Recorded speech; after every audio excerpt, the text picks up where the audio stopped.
করেছো? আমি তো বুঝতে পারিনি। তুমি ওকে গিয়ে ওয়ার্নিং দিয়ে এসেছিলে সীমান্ত।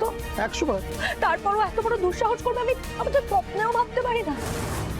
আমাকে ফোন করে বললো বিজনেসের কাজ আছে, একটা ফাইল দিতে আসবে। আমার উচিত ছিল ওকে দরজা থেকে ফেরত পাঠিয়ে দেওয়া।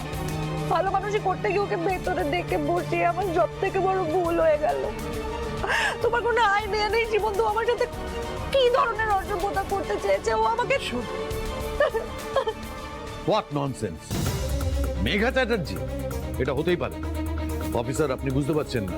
মেঘা চ্যাটার্জিদের কোম্পানির সঙ্গে আমাদের একটা ডিল হয়েছে, আমাদের একটা ব্যবসায়িক সম্পর্ক রয়েছে। আর তার থেকেও বড় কথা, ওনার হাজবেন্ড সীমান্ত দা আমার অনেক দিনের পরিচিত। তাহলে কেন শুধু শুধু রুদ্র ওর বিজনেস পার্টনারকে মলেস্ট করতে যাবে? আপনি অন্যায়ভাবে ওকে ধরে রেখেছেন, এক্ষুনি ছেড়ে দিন, ইমিডিয়েটলি ছেড়ে দিন মানে কি? অনেক সাক্ষী আছে যারা নিজের চোখে দেখেছে। তাদের ভুল বোঝানো হয়েছে। মেঘা মিথ্যে কথা বলে সবাইকে মিসগাইড করেছে। ঋষি, আমি কিন্তু কিচ্ছু করিনি বাবা, আমি কিচ্ছু করিনি, তোমরা জানো খুব ভালো করে।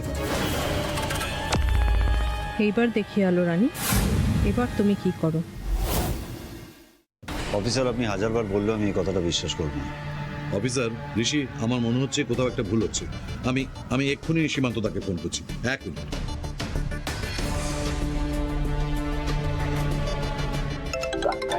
ফোন আসছে। এই দেখো, এই উদয়ন ফোন করছে। এখন ওদের ক্ষমা চাওয়ার জন্য ফোন করছে। তুমি ফোনটা দাও। একদম ধরবে না, কারোর ফোন ধরবে না, ওদের কারোর ফোন ধরবে না তুমি। আমার ভালো লাগছে। তুমি কিন্তু আমার কাছ থেকে যেও না। আমার এখন তোমাকে সব থেকে বেশি দরকার, তোমার সাপোর্টের আমার সব থেকে বেশি দরকার। সীমান্ত দা ফোনটা ধরলো না। আর ফোন করো না বাবা, আমার মনে হয় এর পেছনে সীমান্ত আঙ্কেলেরই মদত আছে।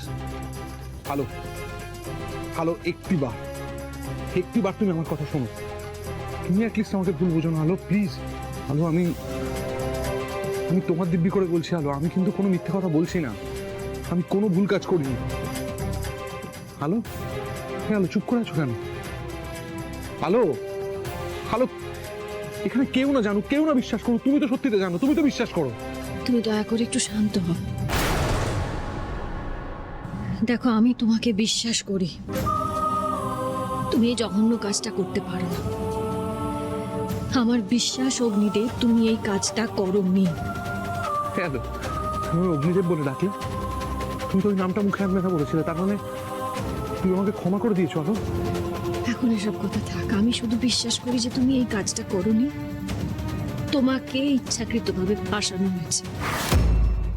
বাবা, এইভাবে দাঁড়িয়ে থাকলে তো হবে না, মানে কিছু তো একটা করতে হবে আমাদের। আপনি কিছু একটা করুন, আপনার তো এত